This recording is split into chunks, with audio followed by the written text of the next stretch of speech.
As I delved deeper into the mystery of Dr. Emily Hathaway and her surprising claims about the Voynich Manuscript, I found myself spending countless hours scouring the internet for any scrap of information that might lead me to her whereabouts. Late one night, as I was scrolling through a seemingly endless series of cryptography forums and conspiracy theory websites, a familiar name suddenly caught my eye: Bastian Ham. My heart skipped a beat as I clicked on the link, already knowing what I would find. Sure enough, there was Bastian's smiling face, looking out at me from the thumbnail of his latest YouTube video. The Voynich Manuscript Decoded, Uncovering the Secrets of a Lost Feminist Civilization, the title proclaimed in bold, sensationalistic letters. I felt a rush of conflicting emotions as I stared at the screen. Bastian and I had a complicated history, to say the least. We had been partners, both professionally and personally, for years. The kind of passionate, tumultuous relationship that burned hot and bright before finally exploding in a supernova of anger and betrayal. I still remembered the moment everything fell apart, the memory seared into my mind like a brand. I had been working on a major investigation into a powerful pharmaceutical company, chasing down leads and gathering evidence in secret for months. I was so close to breaking the story wide open, to exposing the corruption and greed that had led to the deaths of innocent people. And then Bastian, in his relentless pursuit of views and subscribers, had stumbled upon my research. Without even bothering to ask me about it, he had promptly turned around and made a splashy, sensationalistic video about the story, complete with wild speculation and unverified claims. The video went viral, and within hours, my carefully cultivated sources had gone to ground, my leads had dried up, and the pharmaceutical company had lawyered up with the best crisis management team money could buy. I was furious, heartbroken, and utterly betrayed. How could Bastian, the man I had trusted with my heart and my life's work, have so carelessly thrown it all away for a few cheap clicks?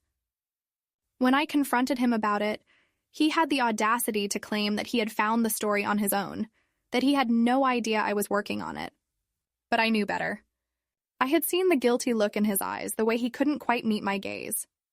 We fought bitterly, trading accusations and recriminations until we were both raw and exhausted. In the end, I walked away, determined never to let myself be so vulnerable, so trusting, ever again. But now, 2 years later, seeing Bastian's face on my screen, all those old feelings came rushing back, the anger, the hurt, the longing for what might have been. I knew I should just close the browser window and forget I ever saw it. Bastian's involvement in the Voynich story could only complicate my investigation, dredging up painful memories and unresolved issues from our past. But I also knew that I couldn't afford to ignore him completely. Like it or not, Bastian had a way of ferreting out information that no one else could, a nose for the strange and the mysterious that had served him well in his career as a YouTuber and paranormal investigator. I sighed and clicked on the video, steeling myself for whatever wild theories and speculations Bastian was peddling this time. As I watched him gesticulate wildly, his boyish face alight with excitement as he described Dr. Hathaway's supposed discoveries, I felt a pang of nostalgia for the man I had once known, the man who could make me laugh until I cried, who could see the wonder and the mystery in the most mundane things. But that man was gone now, replaced by the slick, polished persona of Bastian Ham, the self-styled king of the unexplained. As he prattled on about lost civilizations and ancient wisdom, I found myself growing increasingly irritated with his cavalier attitude, his willingness to treat the Voynich story as just another piece of clickbait. I was just about to close the video in disgust when something Bastian said caught my attention. He was describing a mysterious email he had received, claiming to have information about Dr. Hathaway's whereabouts. My heart raced as I listened to him read out the contents of the email, which sounded eerily similar to the one I had received just a few days earlier. Could it be a coincidence? Or was someone deliberately trying to play Bastian and me against each other, using our history and our mutual interest in the Voynich Manuscript to manipulate us? I didn't know, but I knew I couldn't afford to take any chances. I noticed his email included a different set of numbers. 11,41777. It looked like some kind of code. I laid out the numbers side by side, studying them closely. As I compared the patterns, a realization dawned on me. I think these are coordinates, I said out loud, tracing my finger over the numbers. Latitude and longitude, pointing to a specific location. And based on the email's clues, it's likely somewhere in Italy, where the Voynich Manuscript is believed to have originated. I cross-referenced the coordinates on Google Maps, and a specific region began to take shape. Tuscany, with its rolling hills, sprawling vineyards, and ancient towns steeped in history and mystery. That's it, I breathed, my heart racing with excitement and trepidation. I'll follow these coordinates and unravel the secrets of the manuscript no matter where they lead me.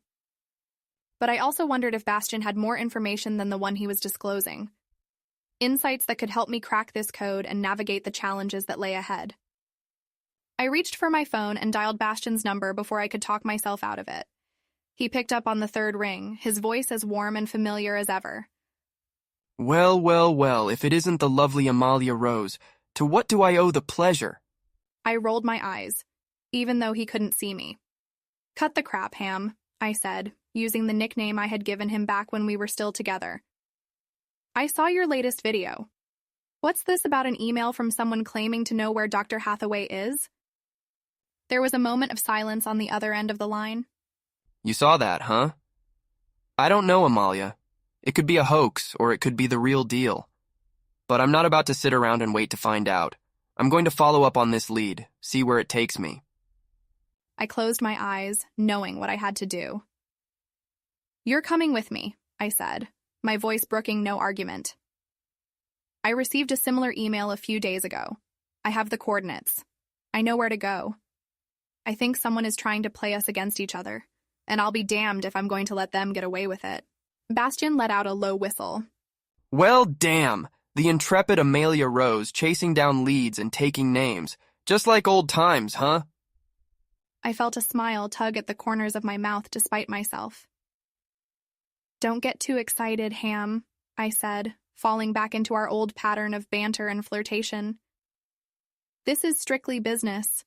I'm not letting you turn this into another one of your wild goose chases.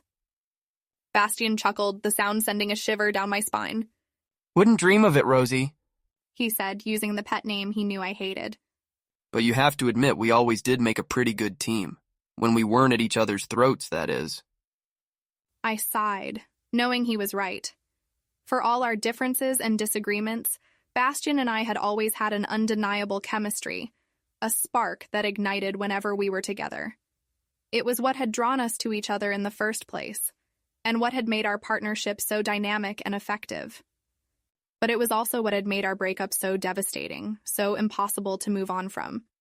We had both invested so much of ourselves in each other, in the work we did together, that when it all fell apart, it felt like losing a part of myself. I pushed those thoughts aside, forcing myself to focus on the task at hand. Meet me at JFK International tomorrow at 6 p.m., I said, my voice crisp and businesslike. We'll compare notes and come up with a plan. And Bastian? Yeah? Don't make me regret this, I said, my voice catching slightly. I'm trusting you with this story, with my investigation. Don't let me down again. There was a long pause on the other end of the line. I won't, Amalia. I didn't... I hung up the phone, my heart racing with a mix of excitement and trepidation. I knew I was taking a risk, putting my trust in Bastian again after everything that had happened between us. But I also knew that I couldn't solve this mystery on my own, that I needed his intuition, his vast network of conspiracy theorists and underground sources, even if it meant opening myself up to the possibility of getting hurt again. I lay in bed that night, staring up at the ceiling and trying to quiet my racing thoughts. Closing my eyes, I tried to push away the doubts and fears that swirled in my mind. Tomorrow, I would board a flight with Bastian Ham, my ex-lover and current rival, and together we would chase down the truth, no matter where it led us. It was a terrifying prospect, but also an exhilarating one, the kind of adventure I had always dreamed of, the kind of story that could make or break a journalist's career. As I drifted off to sleep, my mind full of swirling images of cryptic symbols and lost civilizations, I wondered about what the future held, what secrets and revelations awaited me on this journey into the unknown. But one thing I knew for sure. With Bastian by my side, anything was possible for better or for worse.